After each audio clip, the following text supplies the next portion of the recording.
Welcome to Not Milk Never Milk. Subscribe if you're lactose intolerant. In this video, I will compare Toyota Corolla versus Kia Sportage, which is better. Pay attention to fuel, price, space, and safety to decide for your needs.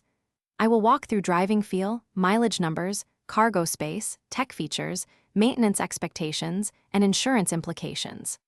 Listen for practical buying tips that highlight real ownership costs and everyday comfort, so you can choose the better fit for commuting, family trips, or value. In this section, I will compare Toyota Corolla versus Kia Sportage, which is better.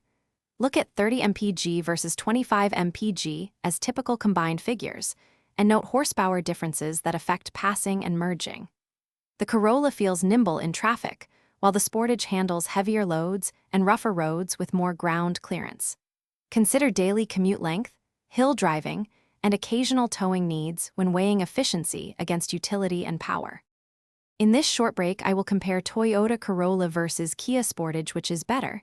If you are finding this helpful, please subscribe and like to support more car comparisons.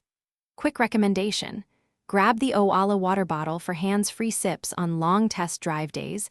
It seals well and fits most cup holders.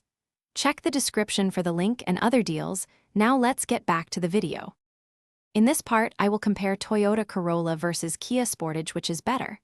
Think about $22,000 versus $26,000 as sample starting prices, and factor in warranty lengths and warranty inclusions.